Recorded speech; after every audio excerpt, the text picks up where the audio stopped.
கர்த்தருடைய பரிசுத்த நாமம் மகிமைப்படுவதாக. இந்த நாளிலும் இந்த காலை வேளையிலே கர்த்தர் நம்மை அவருக்குள் பலப்படுத்தும்படியாய் நமக்கு தருகிற வார்த்தை சங்கீதம் அதனுடைய 107வது அதிகாரம் அதனுடைய 20வது வசனம். அவர் தமது வசனத்தை அனுப்பி அவர்களை குணமாக்கி அவர்களை அழிவுக்கு தப்புவிக்கிறார். கர்த்தருடைய பரிசுத்த நாமம் மகிமைப்படுவதாக. இந்த வசனத்தை கொண்டுதான் தேவன் தேவஜனங்களாகிய நம்மை இன்று அவருக்குள் பலப்படுத்துகிறார். இந்த வசனத்திலும் தேவன் தம்முடையவர்களை பார்த்து தம்முடைய ஜனங்களை பார்த்து அவர்களை பலப்படுத்தும்படியாய் அவர் நமக்கு தருகிற ஒரு பிரதானமான வாக்குத்தத்தம் என்ன தெரியுமா? தேவன் தம்முடைய வசனத்தை அனுப்பி அவருடைய ஜனங்களை குணமாக்குகிறாராம். அது மாத்திரமல்ல, தம்முடைய வசனத்தின் நிமித்தம் தம்முடைய வசனத்தை அவர்களுக்கு கொடுக்கிறது நிமித்தம் தம்முடையவர்களை அவர் அழிவுக்கு தப்புவிக்கிறாராம். இவ்வளவு பெரிய மேன்மையான ஒரு வாக்குத்தத்தத்தை தான் இந்த நாளிலும் இந்த காலை வேளையில மீண்டும் ஒரு விசை நம்முடைய தேவன் நமக்கு தந்து நம்மை பலப்படுத்துகிறார். தேவஜனங்களாகிய நாம் விசேஷித்தவர்களாக இருக்கிறோம். நம்முடைய வாழ்க்கையிலும் ஏதாவது ஒரு நிலையில் நாம் சோர்ந்து போகும் பொழுது, பலவீனத்தினாலேயோ தேவையினாலேயோ ஏதோ ஒரு பிரச்சனையினால தேவஜனங்களாகிய நாம் சோர்ந்து தளர்ந்து போகும் பொழுது தேவன் தம்முடையவர்களை அப்படியே என்ன பண்ண மாட்டார், விட்டுவிட மாட்டார். உலக ஜனங்களுக்கும் தேவனை ஆராதிக்கிற ஜனங்களுக்கும் உள்ள பெரிய வேறுபாடே அதுதான். தேவ ஜனங்களை அவர் என்ன பண்ணுவார்? தம்முடைய வாக்கினால் அவர் பலப்படுத்துகிறார். தேவன் தம்முடைய வார்த்தையை நமக்கு எழுதி கொடுத்திருக்கிறார். நம்முடைய எதிர்காலம், நம்முடைய சகலத்தையும் குறித்த வார்த்தையை தேவன் நம்முடைய கரத்தில் எழுதி கொடுத்திருக்கிறார். தேவஜனங்களாகி நாம் எந்த நிலையிலும் சோர்ந்து போகக்கூடாது என்பதற்காக வார்த்தையாகிய தம்முடைய குமாரனையே நமக்காக கொடுத்தார். வேதம் தெளிவாய் சொல்கிறது, தம்முடைய சொந்த குமாரன் என்று பாராமல் ஆண்டவராக இயேசு கிறிஸ்துவே நமக்காக தந்தவர் மற்ற எல்லாவற்றையும் அருளாதிருப்பது எப்படி? வார்த்தை தான் நம்முடைய வாழ்க்கை, நமக்கு எல்லாமே. வார்த்தையாக இயேசு கிறிஸ்து தான் நம்முடைய வாழ்க்கையில் எல்லாவற்றையும் நமக்காக செய்து முடிக்கிறவர், நமக்காக செய்கிறவர். தாவீதும் தன்னுடைய வாழ்க்கையில் தேவனை நோக்கி அவன் பாடும் பொழுது எப்படி சொல்லுகிறான் தெரியுமா? கர்த்தர் எனக்காக யாவையும் செய்து முடிப்பார். கர்த்தாவே உம்முடைய கிருபை என்றும் உள்ளது. கர்த்தாவே உம்முடைய கரத்தின் கிரியைகளை நெகிழ விடாதிருப்பீராக. கர்த்தர் தம்முடைய வார்த்தையை அனுப்பிதான் தேவஜனங்களாகிய நம்மை குணமாக்குகிறார். ஆவிக்குரிய வாழ்க்கையிலும் பூமிக்குரிய வாழ்க்கையிலும் நம்முடைய ஊழிய பாதையிலும் ஆவி ஆத்துமா சரீரத்திலும் எல்லாவற்றிலும் எல்லா காரியங்களையும் அவைகள் நம்மை சேதப்படுத்தாதபடிக்கு அவைகளினால் நமக்கு வருகிற எல்லா காரியங்கள் பிரச்சனைகளையும் அவர் மாற்றி போடுகிறார். அதிலிருந்து நமக்கு ஒரு விடுதலை தருகிறார், நம்மை குணமாக்குகிறார். குணமாக்குறார்னா ஏதோ பலவீனம் மாத்திரமல்ல. தேவ ஜனங்கள் ஏதாவது ஒரு காரணத்து நிமித்தம் சோர்ந்து இருக்கிறார்களே ஆனால் அவர்களுடைய ஆவிக்குரிய வாழ்க்கை அது பலவீனப்பட்டிருக்கிறது.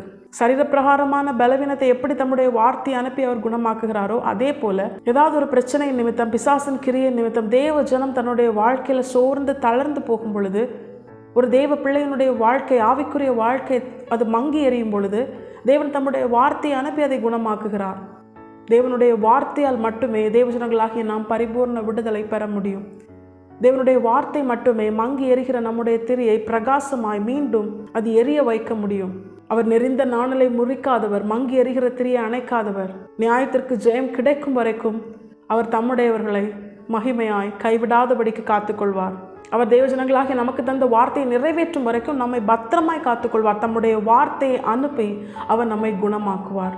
நம்முடைய பாதைகளெல்லாம் செவ்வையாக்கி எந்த சூழ்நிலையிலும் வலதுபுறமோ இடதுபுறமோ நாம் சாய்ந்து போய் அழிவுக்கு நேராய், நரகத்திற்கு நேராய் செல்லாதபடிக்கு அழிவுக்கும் நம்மை தப்புவிப்பார். தேவனுடைய வார்த்தை நம்மை அழிவுக்கு தப்புவிக்கும். மனுஷ வார்த்தை அல்ல, உறவுகளின் வார்த்தை அல்ல, உலகத்தில் ஏதோ உயர்ந்த பதவியில் இருக்கிற அப்படிப்பட்ட மனுஷர்களுடைய வார்த்தை அல்ல. எந்த ஒரு மனுஷ வார்த்தையும் ஒரு மனுஷனை தப்புவிக்க முடியாது, அழிவுக்கு தப்புவிக்க முடியாது. உலகத்தில் எவ்வளோ காரியங்கள், மேன்மையான காரியங்கள் இருக்கிறது. அது நிமித்தம் ஒரு மனுஷனுடைய ஆவி ஆத்துமா சரீரம் நிச்சயமாய் காக்கப்படாது. ஒரு மனுஷனை முழுமையாய் பரிபூர்ணமாய் காத்து இம்மையிலும் மறுமையிலும் ஒரு மனுஷனை காக்க கர்த்தருடைய வார்த்தையினால் மட்டுமே முடியும். வேதம் தெளிவாய் சொல்லுகிறது, அவர் தம்முடைய வார்த்தையை அனுப்பி அவர்களை குணமாக்குகிறார், அவர்களை அழிவுக்கு தப்பு வைக்கிறார். தேவஜனங்களாகிய நாம் விசேஷித்தவர்கள். கர்த்தர் நமக்கு கொடுத்திருக்கிற இந்த விலையேற பெற்ற வேதம், இதில் உள்ள வார்த்தைகள் நம்மை குணமாக்கும், நம்மை அழிவுக்கு விலக்கி மீட்டு அது தப்பு வைக்கும். இம்மையிலும் மறுமையிலும் அது தப்பு வைக்கும். நம்முடைய கால் சிக்கிக்கொள்ளாதபடிக்கு அது காப்பாற்றும். நம்முடைய பாதைக்கு தீபமும் கால்களுக்கு வெளிச்சமும் அது இருக்கும். எந்த நிலையிலும் வேதத்தை நாம் என்ன பண்ணக்கூடாது, அசட்டை பண்ணக்கூடாது. வேதத்தை வாசிப்பதையும் தியானிப்பதையும் அதன்படி நாம் வாழ நம்மை அர்ப்பணிக்கிறதையும் நம்ம என்ன பண்ணக்கூடாது, நிறுத்தி விடக்கூடாது.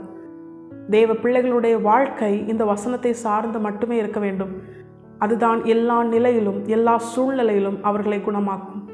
எல்லா நிலையிலும் எல்லா சூழ்நிலையிலும் அவர்களை தப்புவிக்கும். இம்மையிலும் தப்புவிக்கும், மறுமையிலும் அந்த கொடிய வேதனை நிறைந்த நரகத்தில் தள்ளப்படாதபடிக்கு நம்முடைய ஆத்துமாவை அந்த நித்திய ஜீவனுக்குரியதாய் நித்தியமாய் கர்த்தரோடு கூட மகிழ்ந்து வாழத்தக்கதான ஒரு மகிழ்ச்சியான நித்திய வாழ்க்கையை நாம் பெற்றுக்கொள்ளத்தக்கதாய் நம்மை உருவாக்கும்.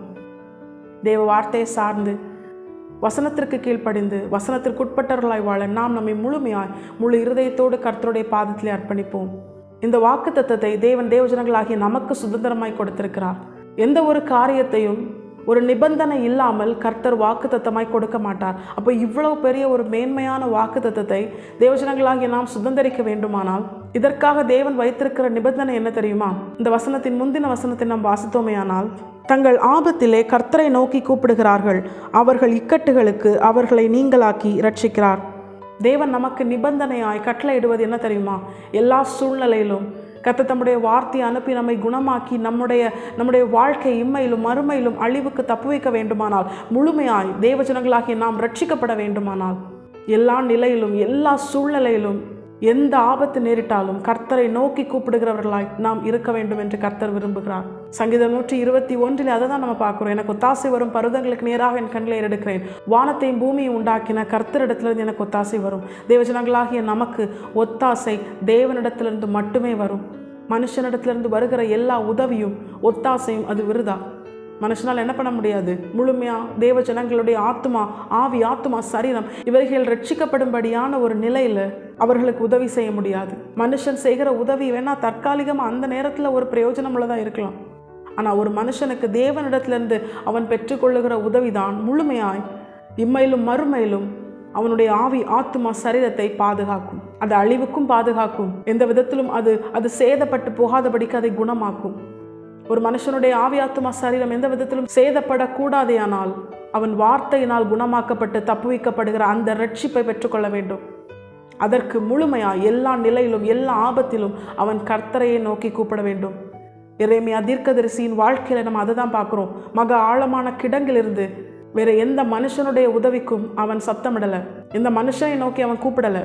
அதற்கு பதிலாய் தேவனுடைய நாமத்தை பற்றி அவன் கூப்பிட்டதுனால தேவன் அவனை எல்லா நிலையிலும் அவனை பாதுகாத்து அவனுக்கு நன்மை செய்து இம்மையிலும் மறுமையிலும் அவனுடைய ஆத்மா சரீரத்தை அவர் காத்து கொண்டார். அவனுடைய ஆத்மா விலையேற பெற்றதாய் தேவனுடைய பார்வையில் இருந்ததுனால மனுஷ சித்தத்திற்கு மனுஷன் அவனுக்கு விரோதமாக எழும்பி செய்த எல்லா பொல்லாங்குக்கும் தேவன் அவனை ஒப்பு கொடுக்காமல் அவனை மீட்டு கொண்டார், அவனை ரட்சித்தார். வார்த்தை அனுப்பி அவனை குணமாக்கி அவனை அழிவுக்கு தப்புவித்து காத்தார். யூதேயா தேசம் முழுவதும் பாபிலோன் ராஜாவாகிய நேபுகாத்நேச்சாரின் கரத்திலே சிறையிருப்புக்கு ஒப்பு கொடுக்கப்பட்ட பொழுது தேவன் எரேமியாவை விசேஷித்த விதமாய் பாதுகாத்தார், மேன்மைப்படுத்தினார், கைவிடவே இல்லை. ஏன் தெரியுமா? மற்ற ஜனங்கள் உலக காரியங்களையும் உலக ராஜாவையும் உலகத்தில் அவர்களுக்கு எதெல்லாம் பாதுகாப்பாக இருந்ததோ, எதெல்லாம் அவர்களுக்கு உதவி என்று அவர்கள் நினைத்தார்களோ அதெல்லாம் அவங்க பிரயாசப்பட்டு அதை நோக்கி அவர்கள் கூப்பிடும் பொழுது எரேமியா மட்டும் ஜீவனுள்ள தேவனை நோக்கி கூப்பிட்டான்.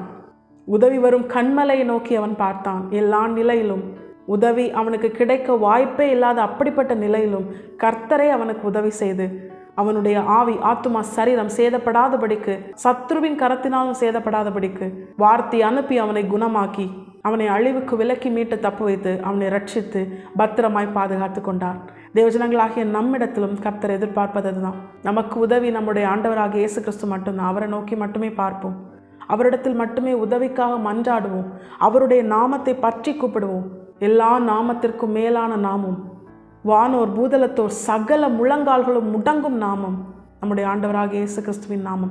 அந்த நாமத்தை பற்றி கூப்பிடுகிற தேவஜனங்களாய் உண்மையும் உத்தமமாய் பரிசுத்தமாய் நாம் நம்மை காத்துக்கொள்ளும் பொழுது கர்த்தர் நிச்சயமாய் நம்மை கைவிடாமல் எல்லா நிலையிலும் தம்முடைய வார்த்தை அனுப்பி அது எந்த சூழ்நிலையாக இருந்தாலும் நாம் தப்புவிக்கப்பட வாய்ப்பே இல்லாத எரேமியாவை போல மகா ஆழமான கிடங்கில் இருந்தாலும் கர்த்தர் தம்முடைய வார்த்தை அனுப்பி நம்மை குணமாக்கி நம்முடைய ஆத்துமா சரீரம், ஆவிக்குரிய வாழ்க்கை, பூமிக்குரிய வாழ்க்கை, ஊழிய வாழ்க்கை எல்லாவற்றிலும் எதிலெல்லாம் நம்ம சேதப்பட்டு இருக்கிறோமோ, பலவீனமாக இருக்கிறோமோ, அவை எல்லாவற்றையும் கர்த்தர் தம்முடைய வார்த்தை அனுப்பி குணமாக்கி நம்மை அழிவுக்கு விலக்கி மீட்டு தப்பு வைத்து அந்த நித்திய ரட்சிப்பை நித்திய ஜீவனாய் நமக்கு தருவது அதிக நிச்சயம். இம்மையிலும் நம்மை பாதுகாத்து மறுமையிலும் நம்மை பாதுகாத்து நம்மை உயர்த்தி அவர் மகிமைப்பட போவது அதிக நிச்சயம். முழுமையாய் தேவ ஜனங்களாகிய நாம் கர்த்தரை நோக்கி கூப்பிடுவோம். கர்த்தருக்காக வாழ, வார்த்தையை சார்ந்து வாழ நாம் நம்மை முழுமையாக கர்த்தருடைய பாதத்தில் அர்ப்பணிப்போம். கர்த்தர் தாம் இந்த வசனத்தை கேட்டு நாம் அனைவரையும் ஆசீர்வதித்து வழி நடத்துவாராக. கர்த்தருடைய பரிசுத்த நாமம் மட்டுமே மகிமைப்படுவதாக. மாராநாதா, இயேசு வருகிறார். ஆயத்தமாகவும் பிறரை ஆயத்தப்படுத்துவோம். ஆமென்.